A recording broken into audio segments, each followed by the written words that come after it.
Bismillahirrahmanirrahim. Assalamualaikum warahmatullahi wabarakatuh. Alhamdulillahi rabbil alamin. Wabihi nasta'inu ala umuri dunya waddin. Wassalatu wassalamu ala ashrafil anbiya'i wal mursalin. Nabina Muhammadin wa ala alihi wa ashabihi wa man tabi'ahum bi ihsanin ila yaumiddin. Allahumma anfa'na bima 'allamtana wa 'allimna ma yanfa'una wa zidna 'ilma. Allahumma rahmataka narju fala takilna ila anfusina tarfata 'ain wa aslih lana syu'unana kullaha la ilaha illa ant. Rabbana taqabbal minna innaka antas sami'ul 'alim wa tub 'alaina innaka antat tawwabur rahim. Allahumma ij'al a'malana kullaha salihah waj'alha liwajhika khalisa wa la taj'al li ahadin fihi syai'a. Rabbi syrah li sadri wa yassir li amri wahlul 'uqdatam min lisani yafqahu qawli thumma amma ba'd. Fa ya ayyuhal ikhwah rahimani wa rahimakumullahu jami'an. Kita lanjutkan kajian kita masih membahas yang berkaitan dengan wudu. Dan sekarang kita akan membahas sunnah-sunnah di dalam berwudu. Kemudian kalau masih ada waktu kita akan membahas tata cara wudu sesuai dengan petunjuk Nabi Muhammad sallallahu alaihi wa ala alihi wasallam. Nah, tafadhal dibaca.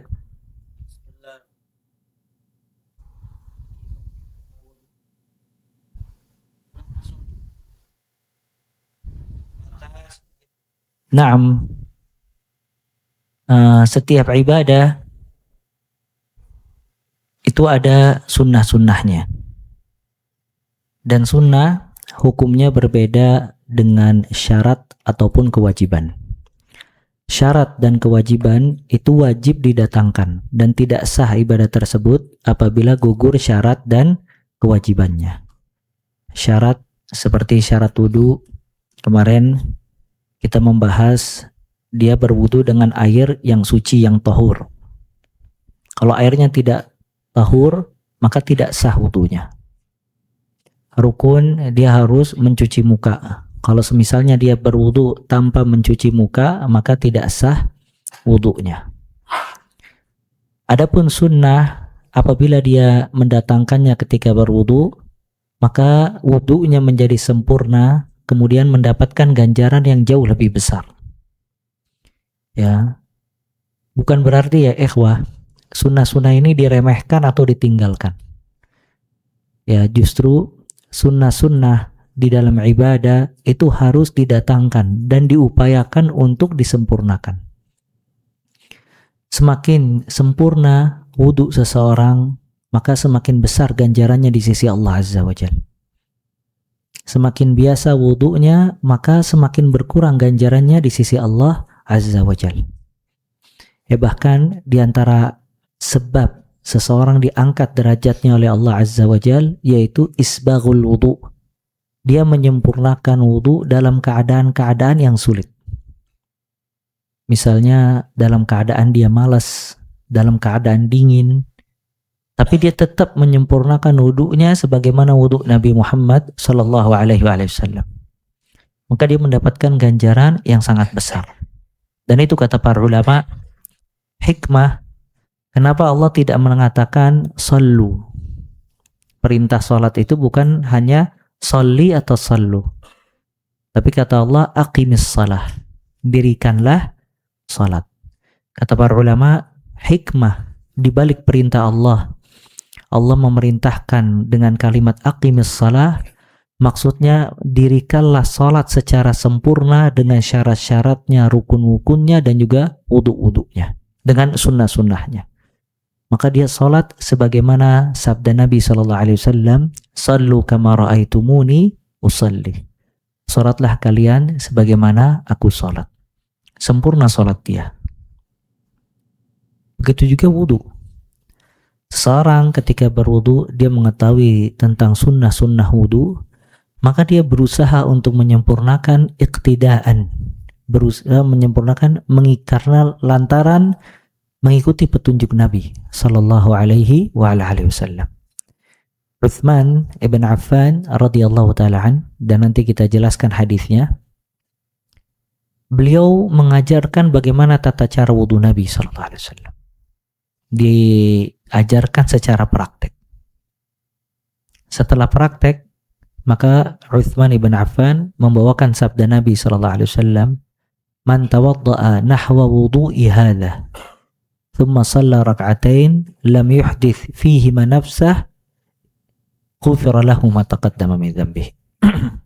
Barang siapa yang berwudu dengan wudu aku, yakni wudunya Nabi sallallahu alaihi wasallam, kemudian dia sholat 2 rakaat dan sholatnya khusyuk, tidak terganggu dengan apapun juga, diampuni dosanya yang telah lalu. Lihat subhanallah, seseorang berwudu, dia berusaha menyempurnakan wudunya sesuai dengan petunjuk Nabi sallallahu alaihi wasallam. Kemudian dia sholat khusyuk, maka dia mendapatkan ampunan dari Allah Azza wa Jalla. Dan yang lebih dari itu, ketika dia berwudu, wudunya mengikuti petunjuk Nabi sallallahu alaihi wasallam, maka dia mengamalkan firman Allah, "Qul in kuntum tuhibbunallaha fattabi'uni." Katakanlah, apabila kalian mencintai Allah, maka ikutilah aku. Yaitu petunjuk Nabi sallallahu alaihi wasallam. Makanya wudu ini dikaitkan dengan iman. Artinya kalau orang benar-benar beriman kepada Allah Azza wa Jalla, maka dia berusaha untuk bisa menyempurnakan wudu. Bahkan dia selalu hidup di atas taharah. Setiap kali hadas dia pasti berwudu, tidak lepas dari wudu. Kata Allah Azza wa Jalla, "Ya ayyuhalladzina amanu idza qumtum ila salati faghsilu wujuhakum wa aydiyakum ila al-marafiq," dan seterusnya. Allah memanggil dengan seruan iman, "Ya ayyuhalladzina amanu," wahai orang-orang yang beriman. Apabila kalian hendak sholat, maka basahilah atau cucilah wajah kalian dan seterusnya. Dan Nabi SAW bersabda, "La yuhafiz 'alal wudu illa al-mu'min." Tidak ada yang dapat menjaga wudu melainkan seorang yang beriman. Dan juga kata Nabi SAW, "Inna ummati yud'auna yawmal qiyamati." Umatku nanti dipanggil pada hari kiamat ghurran muhajjilin. Dia wajahnya cerah, berwarna putih karena air wudunya. "Faman istata'a minkum an yutila ghurratahu falyaf'al." Barang siapa di antara kalian yang mampu untuk memperbanyak cerahan wajahnya dan warna putihnya, maka kerjakanlah. Maksudnya, sempurnakanlah wudu sebagaimana wudu Nabi Muhammad sallallahu alaihi wasallam. Kita jelaskan ini ya ikhwah, karena sebagian orang meremehkan sunnah. Dia mengatakan, "Oh ini sunnah nggak penting, yang penting wudu saya sah." Sholat, ketika kita jelaskan kalau ini hukumnya sunnah, "Oh sunnah nggak penting, yang penting sholat saya sah." Ya benar, sholatnya sah, cuman kita berharap sholat yang sempurna. Inti dari kita belajar tentang tata cara ibadah agar kita dapat menyempurnakan peribadatan kita kepada Allah Azza wa Jalla. Kalau seandainya semuanya kita tinggal karena hukumnya sunnah, maka apa bedanya ibadah kita dengan ibadah orang-orang yang tidak menuntut ilmu syar'i? Sedangkan Allah berfirman, "Qul hal yastawi alladhina ya'lamuna walladzina la ya'lamun." Katakanlah wahai Muhammad, apakah sama orang-orang yang berilmu dengan orang-orang yang tidak berilmu? Sama apa tidak? Tidak sama. Karena orang yang berilmu dia memiliki keistimewaan ketika dia beribadah kepada Allah Azza wa Jalla. Nah maka dahulu tidak ada pembagian wudu, syarat, wajib, sunnah. Ada nggak pembagian ini di zaman Abu Bakar? Nggak ada. Ada nggak pembagian ini di zaman Umar? Di zaman Utsman? Nggak ada. Karena semua orang ketika itu ibadah bukan tanya kenapa, mengapa, hukumnya apa. Tapi dia mengetahui satu perkara, sami'na wa ata'na. Ya. Dan kemarin kita bahas ketika turun ayat, "Ya ayyuhalladzina amanu taqullaha haqqa tuqatih." Wahai orang-orang yang beriman, bertakwalah kepada Allah dengan sebaik-baik ketakwaan. Subhanallah. Ketika ayat ini turun, maka para sahabat langsung memaksimalkan ibadah kepada Allah Azza wa Jalla. Sampai kakinya bengkak dan jidatnya berwarna hitam. Karena Allah memerintahkan haqqa tuqatihi. sebaik-baik ketakwaan. Dan mereka nggak tahu bagaimana sebaik-baik ketakwaan. Maka mereka berusaha bersungguh-sungguh di dalam beribadah. Sampai Allah turunkan ayat, fattaqullaha mastata'tum. Bertakwalah kalian kepada Allah semampu kalian, meringankan beban para sahabat ketika bersungguh-sungguh di dalam ibadah. Maka mereka nggak ada. Hukumnya apa nih? Makruh. Oh ya makruh. Belum nyampe haram baru makruh. Nggak apa-apa insya Allah. Antum melakukan ini sunnah, ya itu kan sunnah Yang penting anak nggak batal wudunya, nggak batal ininya dan seterusnya. Ya, nah bukan seperti itu menyikapi ilmu. Ya kalau seandainya ilmu itu hanya teori, apa bedanya ilmu agama dengan fisika yang pernah dipelajari di bangku sekolah dan yang lainnya. Tapi ilmu ini dipraktekkan untuk menyempurnakan peribadatan kita kepada Allah Azza wa Jalla. Naam. Iya, fadhal.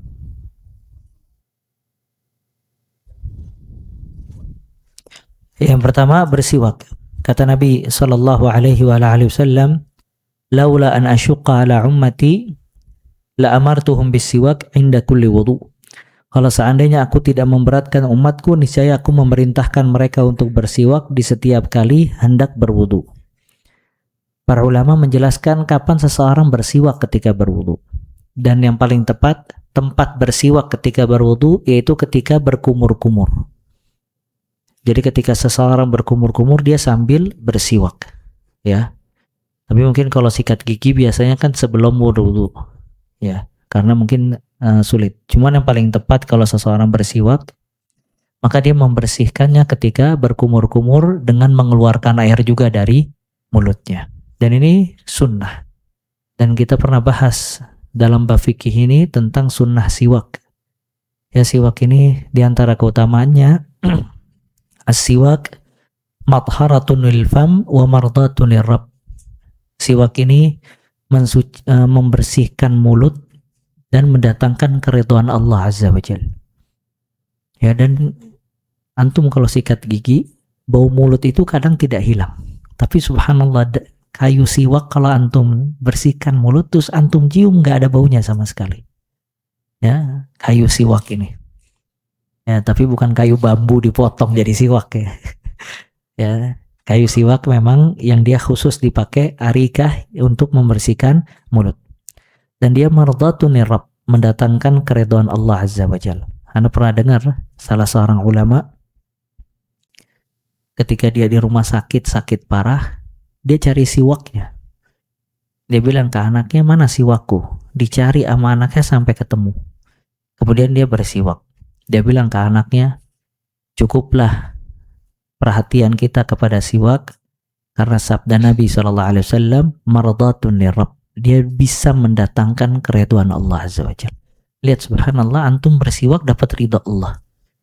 Ya, subhanahu wa ta'ala. 6.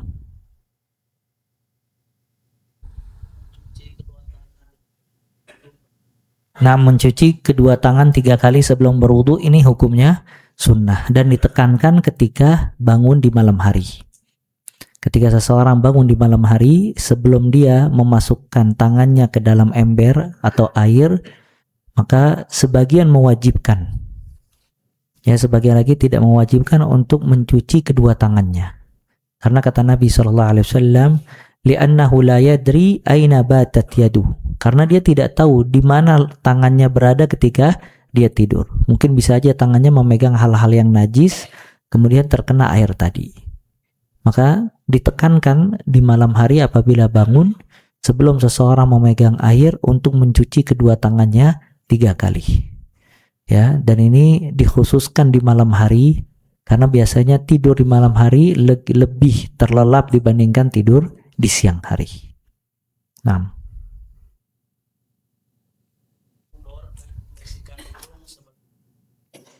Ini juga sunnahnya bukan meninggalkan kumur-kumur, tapi memulai kumur-kumur dan membersihkan hidung sebelum membersihkan muka. Ya, kalau seandainya dia membersihkan muka kemudian baru kumur-kumur dan hidung sah.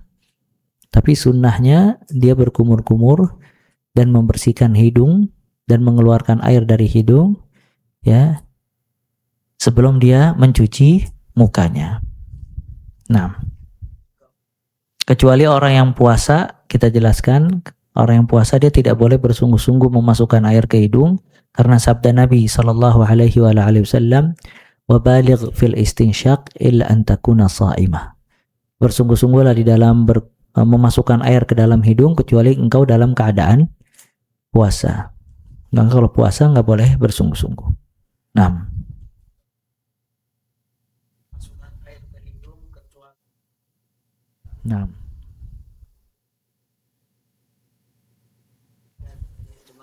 nah, membersihkan sela-sela jenggot ini bagi orang yang memiliki jenggot yang lebat. Kalau orang tidak memiliki jenggot yang lebat, maka kewajiban dia untuk membasahi dan mencuci semua mukanya. Ya, semua mukanya harus terkena air. Tapi kalau semisalnya memang dia memiliki jenggot yang lebat, maka kewajiban dia mencuci mukanya, kemudian sunnahnya dia mencuci atau ya mencuci sela-sela, membersihkan sela-sela jenggotnya, membersihkan sela-sela jenggotnya agar air jenggot itu bisa masuk ke kulitnya, ya. Karena sulit kalau misalnya memang dia kayak mandi dia basahi, nggak bisa. Maka dia disunahkan untuk membersihkan sela-sela jenggotnya, begitu juga jari jemari. Jari jemari baik tangan maupun kaki. Maka dia disunahkan seseorang ketika mencuci tangan dia bersihkan jari jemarinya. Ya, dan kata para ulama di antara bentuk sunnah seseorang membersihkan jari jemari kaki dengan jari kelingkingnya. Jadi dia pakai jari kelingking, kemudian dia bersihkan jari jemari kaki. Dimulai dari kelingking kaki sebelah kanan, terus sampai ke jempol, kemudian dia pindah dari jempol yang sebelah kiri, terus sampai ke kelingking kaki sebelah kiri. Dan itu hukumnya sunnah. Pakai tangan kanan ya. Ya, tangan. Nah, fadhal. Nah, tayamun dan ini termasuk sunnah. Karena disebutkan dalam hadis, ya, anna Rasul sallallahu alaihi wasallam yu'jibuhu at-tayammun fi tana'ulihi wa tarajjulihi wa tatahhurihi. Nabi sallallahu alaihi wasallam selalu memulai dengan yang kanan di dalam menyisir, memakai sendal, taharah, dan yang lainnya. Dan semua perbuatan yang baik dianjurkan dimulai dengan sebelah kanan, sedangkan yang buruk memakai dengan yang kiri. Makanya seseorang apabila azakumullah dia cebok dari buang air besar, buang air kecil, dia memakai tangannya yang kiri. Ya, karena tangan yang kanan ini dipakai untuk yang baik-baik. Kecuali tangannya sebelah kanan nggak ada. Tangannya sebelah kiri nggak ada, boleh dia pakai dengan tangan yang sebelah kanan.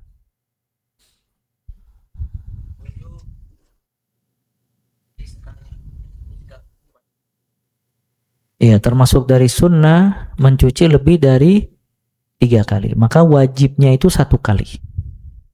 Wajibnya adalah 1 kali. 2 kali boleh apa enggak? Boleh. 3 kali? Boleh. 4 kali? 4 kali tidak boleh. Jadi mentok di 3 kali. Nah, kalau dia cuci muka 3 kali, kemudian cuci tangan sampai ke siku 2 kali, boleh apa enggak? Dia cuci muka 1 kali, cuci kaki 2 kali misalnya, boleh apa enggak? Boleh. Jama'an bainal ahadits. Dari dikumpulkan semua praktek wudu hadis-hadis Nabi Muhammad SAW, maka Nabi Muhammad SAW boleh kadang melakukannya seperti ini, kadang melakukannya seperti itu. Artinya enggak semesti semuanya berjumlah 3 kali. Ada yang boleh 1 kali, ada yang boleh 2 kali, ya, ada yang boleh 3 kali, tapi tidak boleh lebih dari 3 kali. 4 kali tidak boleh karena itu termasuk israf, berlebihan di dalam berwudu. Dan ini celaan bagi orang-orang yang was-was di dalam berwudu. Kadang dia bisa mencuci mukanya 10 kali, kadang mencuci tangannya 5 kali, kadang mencuci kakinya sekian kali karena dibangun di atas was-was. Sedangkan kaidahnya mengatakan al-yaqin la yazulu bisyak. Keyakinan itu tidak hilang dengan keraguan-raguan. Kalau seseorang sudah yakin, maka tidak boleh dihilangkan dengan keraguan-raguan. Nah, masih ada waktu, kita akan bahas sedikit bagaimana sifat wudhu Nabi Sallallahu Alaihi Wasallam, dan insya Allah pada pertemuan yang akan datang kita jelaskan hadisnya sambil kita membahas nawaqid, pembatal-pembatal wudhu. Ya, sebelum kita masuk ke bab yang lain. Jadi setelah kita mengetahui syarat-syarat wudhu, kewajiban-kewajiban wudhu dan sunnah-sunnah wudhu, maka kurang lebih sifat wudhu yang diajarkan oleh Nabi Sallallahu Alaihi Wasallam, yang pertama dia niatkan berwudhu sebelum melaksanakan wudhu. Dan niat ini kita jelaskan ada dua. Ada niat memang yang berkaitan dengan keikhlasan, itu dinamakan dengan niatul ma'mul. Ada niat al-amil, niat memang seseorang ingin berwudhu. Karena niat ini syarat. Kalau seandainya seseorang mencuci semua anggota badannya sebagaimana wudhu, tapi tidak niat berwudhu, sah apa tidak? Dia percis, ya, cuci tangan, cuci muka, percis kayak wudhu, tapi nggak niat wudhu dia. Sah apa enggak? Enggak, karena dia tidak niat berwudhu. Sebagaimana mandi janabah, seseorang mandi junub, dia mandi, subhanallah nggak niat mandi janabah, mandi junub. Kemudian dia sholat. Setelah sholat dia baru ngeh, oh ya Allah, ana belum mandi junub. Nah, sholatnya sah apa enggak? Padahal dia mandi. Sedangkan mandi junub, apa syarat sahnya? Niat. Yang kedua, ta'mimul ma'. Dia harus membasuh semua badannya. Semua anggota tubuhnya harus terkena air. Yang kedua, dia mendatangkan syaratnya. Tapi yang pertama dia tidak mendatangkan, maka tidak sah. Begitu juga berwudu. Ya, maka dia harus niat berwudu ketika hendak berwudu, dan tidak ada talaffuz bin niyah, tidak ada melafazkan niat, nawaitul wudu'a dan seterusnya. Lupa anak. Ya, nawaitul wudu dan yang lainnya. Karena talaffuz, melafazkan niat itu termasuk perbuatan bid'ah. Tidak ada contohnya dari Nabi SAW. Begitu juga talaffuz niat, melafazkan niat ketika hendak sholat. Ya, semuanya tidak ada contohnya dari Nabi Sallallahu Alaihi Wasallam. Dan lebih sempurna lagi kalau dia meniatkan setelah dia niat wudu, dia menghadirkan niat ikhlas berwudu hanya untuk Allah Azza wa Jal. Dia hadirkan firman Allah, ya ayyuhalladzina amanu idza qumtum ila sholati faghsilu wujuhakum wa aydiyakum, dan seterusnya.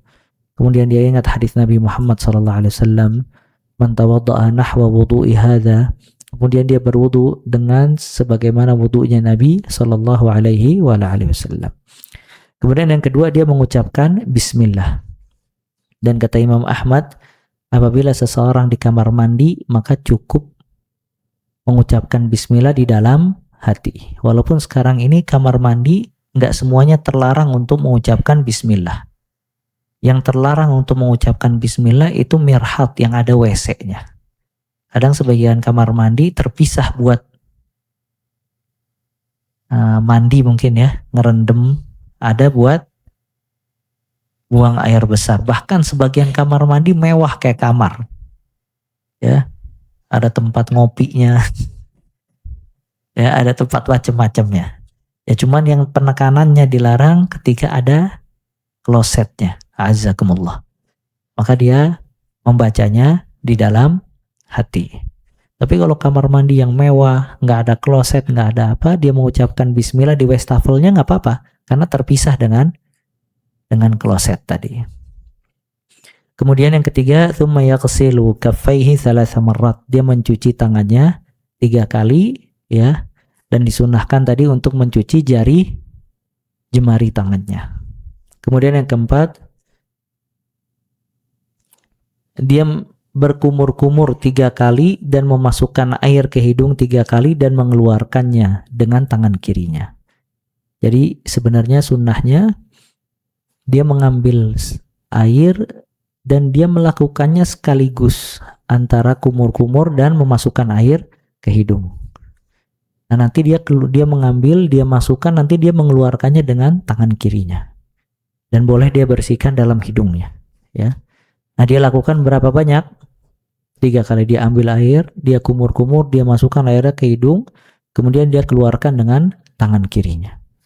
Jadi dia lakukan itu 3 kali. Dan dia bersungguh-sungguh dalam bab ini, kecuali dalam keadaan saum.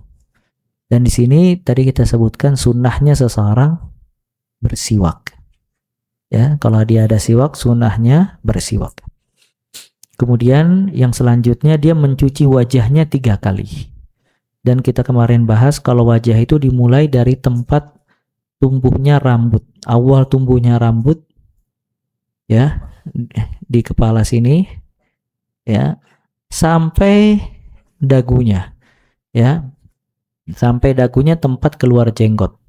Dan ini panjang. Sedangkan lebarnya dari semenjak kuping menuju ke kuping lagi. Dan ini semuanya harus basah. Dia cuci, ya. Maka cuci itu berbeda dengan membasuh. Ya, ghasal dengan masah itu berbeda. Ya, kalau rambut itu famsahu, disuruh untuk dibasuh. Basuh itu cukup mengambil air sedikit kemudian dibasahi. Sedangkan mencuci harus semuanya terkena air dan di tangan kita itu ada air. Tangan kita ada air yang memang kita pakai untuk membasahi wajah kita. Ya.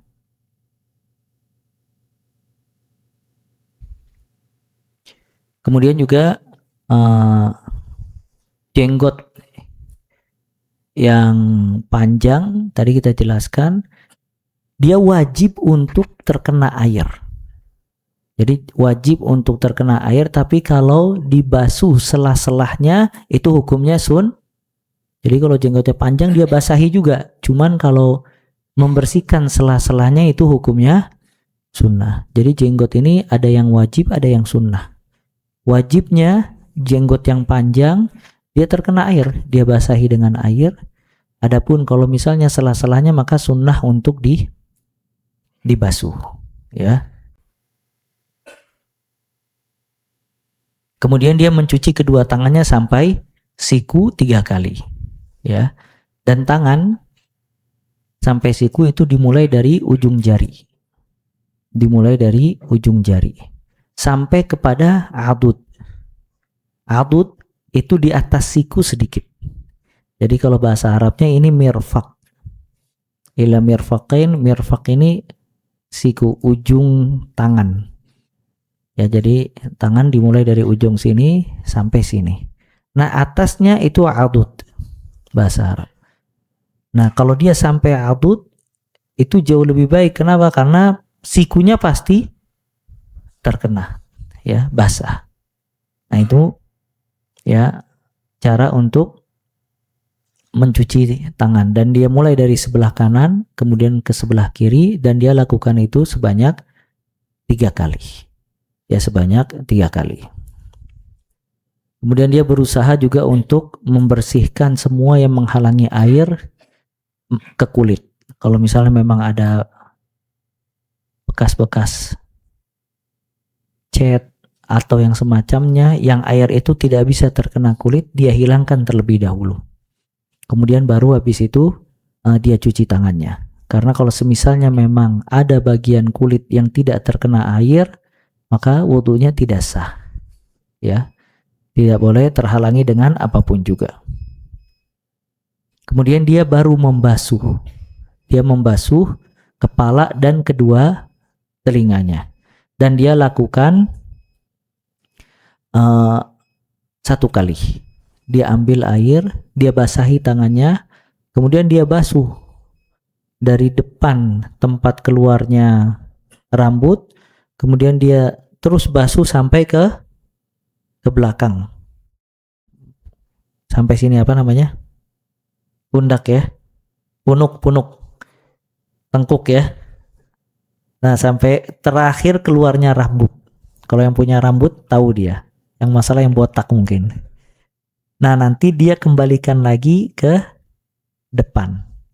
Ya, kemudian dia cuci, dia bersihkan kedua telinganya. Dia bersihkan kedua telinganya, ya jari telunjuknya di dalam telinga, jempolnya di luar telinga. Dia bersihkan, ya. Dan dalam membersihkan boleh dia mengambil air yang baru. Sebagaimana perbuatan Abdullah bin Umar. Tapi kalau dia cukupkan dengan sekali air membasuh dan mencuci kedua telinga boleh. Kalau dia mengambil air juga tidak jadi masalah. Ya, sebagaimana perbuatan Abdullah bin Umar radhiyallahu taala. Kemudian yang terakhir dia mencuci kedua kakinya. Dia mencuci kedua kakinya.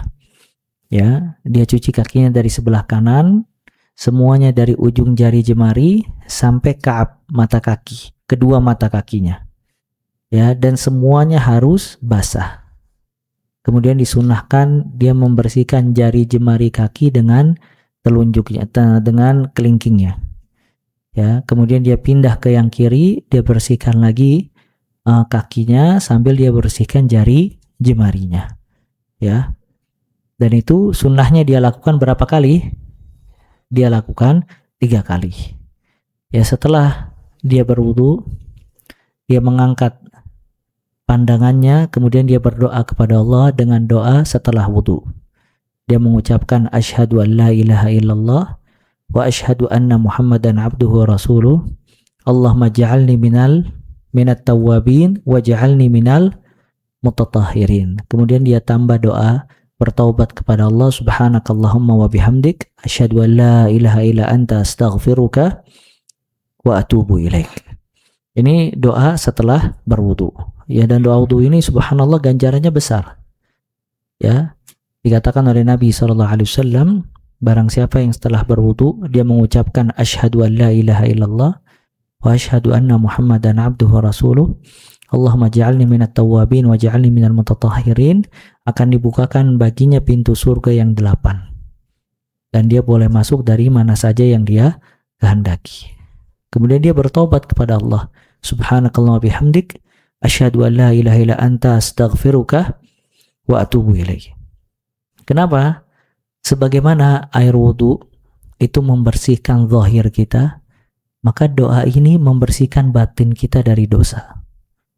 Maka kita membersihkan zahir kita dari kotoran, dan kita membersihkan batin kita dari dosa-dosa dengan bertaubat kepada Allah Azza wa Jalla. Dan ini juga menunjukkan semua ibadah itu ada kaitan dengan tauhid. Setelah kita berwudu, kita bersyahadat kepada Allah, mengesahkan Allah di dalam tauhid. Ya, bagaimana kita bersihkan badan kita dari kotoran, maka kita juga mensucikan Allah dari semua bentuk kesyirikan. Ya, maka ini ibadah yang agung. Ya, ada kesucian zahir dan kesucian batin dengan berdoa kepada Allah Azza wa Jalla. Kemudian juga boleh setelah berwudu dikeringkan air yang ada di tubuhnya dengan handuk atau yang semacamnya. Jadi ada sebagian orang nggak mau harus basah, kata dia, karena tetesan-tetesan air wudu ini menghilangkan dosa. Jadi nggak boleh dikeringkan. Yang benar boleh dikeringkan, nggak jadi masalah. Tetap ada pengampunan dosa. Hadis itu mengisyaratkan besarnya ampunan dosa lewat berwudu. Ya, lewat berwudu. Dan juga hati-hati bagi orang yang berwudu tidak sempurna wudunya. Nabi SAW pernah melihat seorang lelaki ada meninggalkan bagian kecil di kakinya tidak terkena air. Maka kata Nabi SAW, irji' fa ahsin wudu'aka. Kembalilah kamu, perbaiki wudu kamu. Disuruh kembali, perbaiki, padahal ada bagian kecil tidak terkena wudu. Maka di sini harus ada ihtimam, keseriusan di dalam wudu, dan memastikan semua anggota badannya harus terkena air. Dan Nabi SAW mengatakan, wailul lil aqab minan nar. Ya, wailul lil aqab minan nar. Celakalah tumit-tumit yang tidak terkena air di api neraka.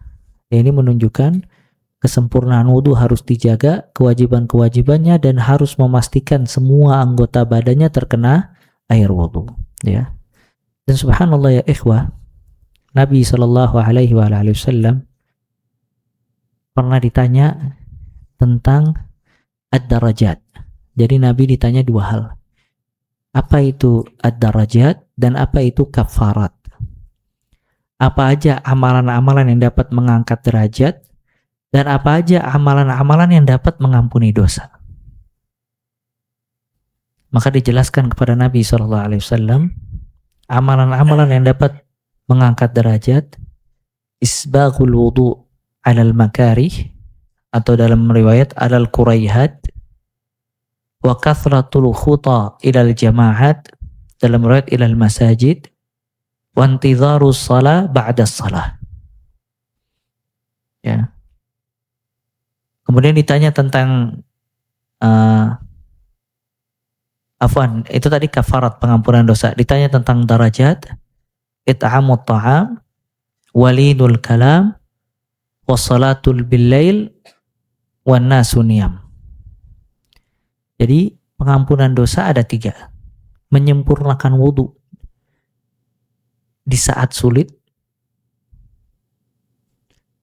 terus memperbanyak jalan kaki ke masjid untuk melaksanakan sholat jamaah, dan menunggu dari satu sholat menuju sholat yang lain. Di masjid ya, dia duduk di masjid menunggu satu sholat dengan sholat yang lain. Ini Ibnu Rajab rahimahullah menjelaskan tentang 3 amalan ini luar biasa. Maksudnya kalau 3 amalan ini dilakukan oleh seorang muslim, bagaimana besarnya dia mendapatkan ampunan dari Allah Azza wa Jalla. Yang pertama, isbaghul wudu. Dia menyempurnakan wudu. Dia sempurnakan wudunya sebagaimana wudu Nabi SAW. Kemudian yang kedua, kathratul khuta. Dia memperbanyak jalan kaki ke masjid. Makanya dulu ada sebagian sahabat rumahnya jauh dari masjid. Dia minta sama Nabi SAW supaya rumahnya dekat dari masjid. Kata Nabi, jangan. Biarkan rumah engkau jauh dari masjid, biar engkau banyak berjalan kaki ke masjid. Karena setiap langkahnya mengangkat derajat, yang langkah satunya menghilangkan dosa. Ya. Kemudian yang ketiga, dia duduk di masjid menunggu dari satu sholat menuju sholat yang lain. Sampai subhanallah, dahulu sahabat itu bisa menunggu dari sholat zuhur sampai isya. Dia duduk di masjid dari sholat zuhur sampai isya. Dan sebagian masyayikh menjelaskan tentang Syekh Abdul Aziz Al-Syekh. Abdul Aziz Al-Syekh mufti yang dulu sebelum yang sekarang, itu katanya dia kalau nggak ada kerjaan bisa duduk di masjid dari asar sampai isya. Ya, dari asar sampai isya. Subhanallah. Ya, duduk di masjid dari asar sampai isya. Ya, sekarang mana betah orang? Betah sih kalau ada HP mungkin ya. Ya. Nah, ini antum lihat. Dia ketika isbaghul wudu itu ada pengampunan dosa.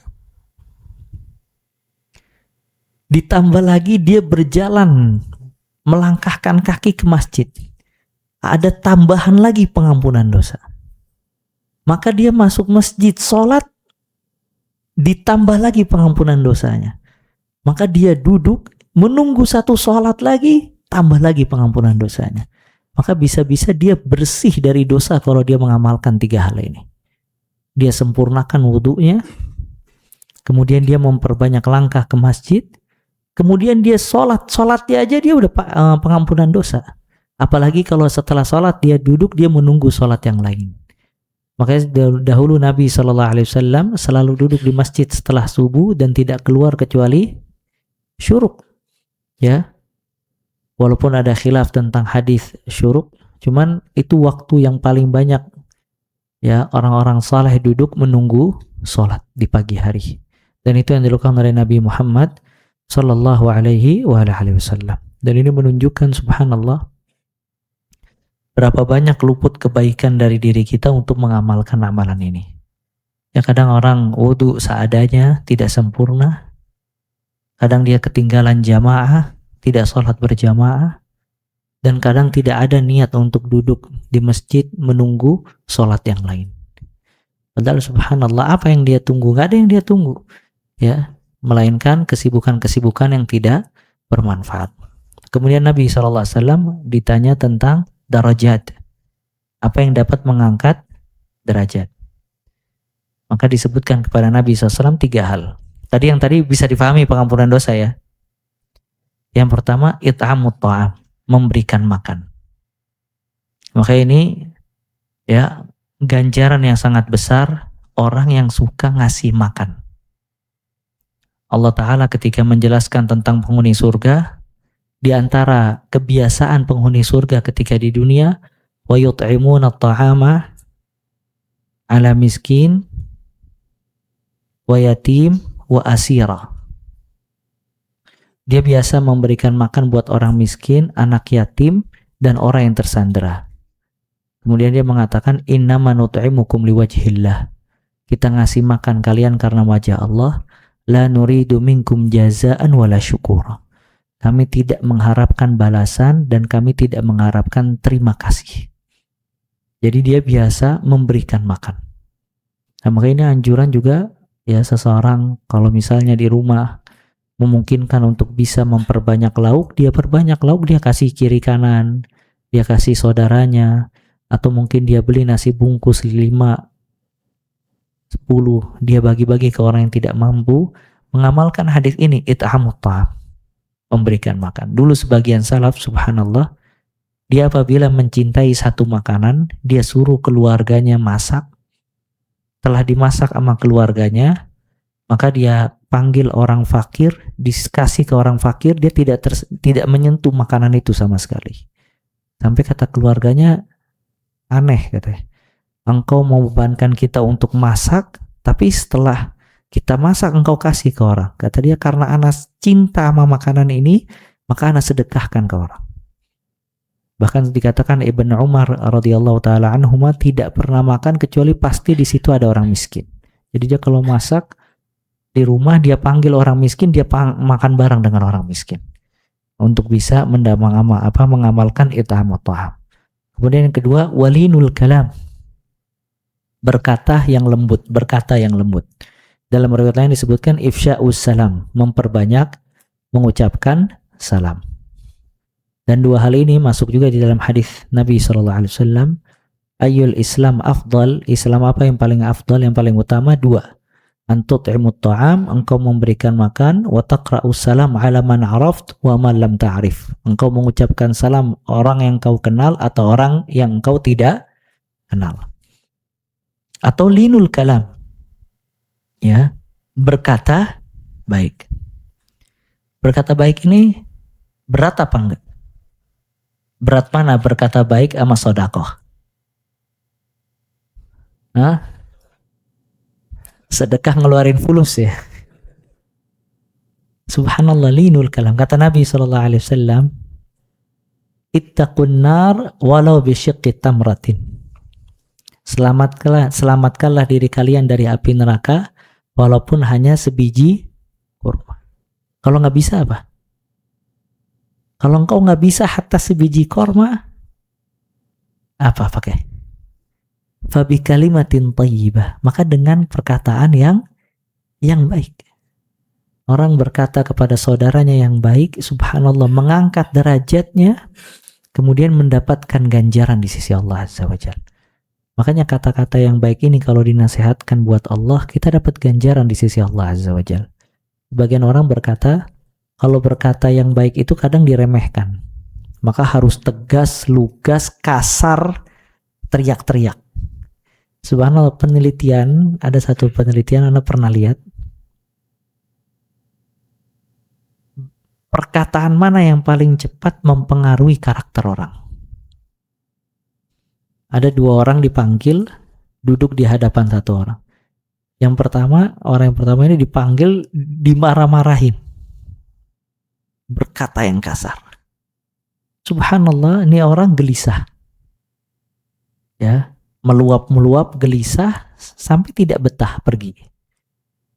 Akhirnya dipanggil orang kedua, diajak bicara selembut mungkin. Ketika diajak bicara selembut mungkin, Maka orang yang mendengarkan ini sampai mengikuti gerakan tangan orang yang berbicara. Jadi kalau orang yang megang kuping nanti dia ikut megang kuping. Orang yang megang dagu dia ikut megang dagu. Menunjukkan kalimat kata yang baik lebih berpengaruh bagi orang dibandingkan kata yang kasar. Makanya subhanallah, Nabi Musa alaihi salam dan Harun ketika disuruh bertemu dengan Fir'aun, apa perintah Allah Azza wa Jalla? Idhaba ila Fir'auna innahu tagha. Wahai Musa dan Harun, pergi kamu ke Fir'aun, dia telah melampaui batas. Faqula lahu qawlan layyinan. Ucapkanlah kepada Fir'aun perkataan yang lembut. La'allahu yatadzakkar aw yakhsha. Semoga dia mengambil peringatan atau dia takut. Disuruh sama Allah untuk mengucapkan kalimat apa? Kasar apa lembut? Lembut, menunjukkan kalimat lembut lebih berpengaruh kepada Fir'aun dibandingkan kalimat kasar. Padahal Fir'aun dia orang yang mengucapkan ana rabbukumul a'la. Aku Tuhan kalian yang paling tinggi.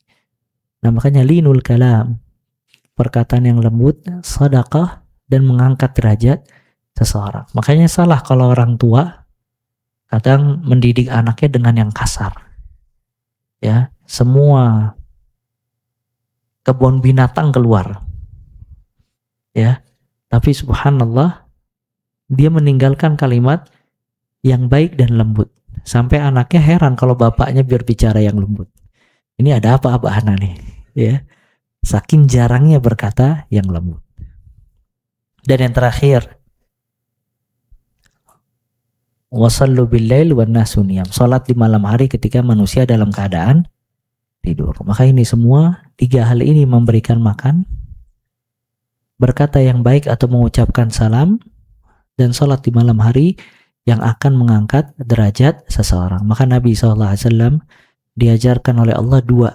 Yang satu pengampunan dosa dengan tiga hal. Apa tadi yang pertama? Menyempurnakan wudu, berjalan kaki ke masjid, dan mengudus dosa. Diajarkan nama Allah tiga hal yang dapat mengangkat derajat. Memberikan makan, berkata baik atau menyebarkan salam, dan terakhir apa? Salat di malam hari manusia dalam keadaan tidur, ya, dalam keadaan terlelap dan juga tidur, ya. Ya, ini subhanallah amalan yang luar biasa. Dan Ibnu Rajab membahas itu sangat detail, luar biasa. Gimana amalan ini sangat besar di sisi Allah Azza wa Jalla. Kita cukupkan sampai di sini ya ikhwah. Insyaallah pekan depan kita share makalah tentang tata cara wudu Nabi sallallahu alaihi wasallam, doanya beserta nawaqid pembatal-pembatal wudu. Kemudian setelah itu kita akan membahas tayamum dan mashu alal khuffain, mengusap khuf. Ya, apabila seseorang memakai khuf, sepatu, kaos kaki atau yang semacamnya. Kita cukupkan sampai di sini ya. Kita memohon kepada Allah Azza wa Jalla ilmu yang bermanfaat dan amalan saleh. Kita memohon keikhlasan di dalam perkataan dan perbuatan. Kita memohon kepada Allah Azza wa Jalla agar Allah menerima seluruh amal ibadah kita. Rabbana taqabbal minna innaka antas samiul alim wa tub alaina innaka antat tawwabur rahim. Allahumma ja'al a'malana kullaha salihah waj'alha liwajhika khalisa wa la taj'al li ahadin fihi syai'a. Allahumma hdina li ahsanil akhlaq la yahdi li ahsaniha illa ant wasrifna an su'il akhlaq la yasrif anha illa ant. Allahumma kama ahsanta khalqana fa ahsin akhlaqana. Rabbana taqabbal minna innaka antas samiul alim wa tub alaina innaka antat tawwabur rahim. Rabbana hab lana min azwajina wa dhurriyyatina qurrata a'yun waj'alna lil muttaqina imama. Rabbana ighfir lana wa liwalidina warhamhum kama rabbawna shighara. Rabbana atina fid dunya hasanah wa fil akhirati hasanah wa qina adzaban nar. Wa sallallahu wa baraka abdika wa rasulika Muhammad wa akhiru da'wana alhamdulillahi rabbil alamin. Tsumma assalamu alaikum warahmatullahi wabarakatuh.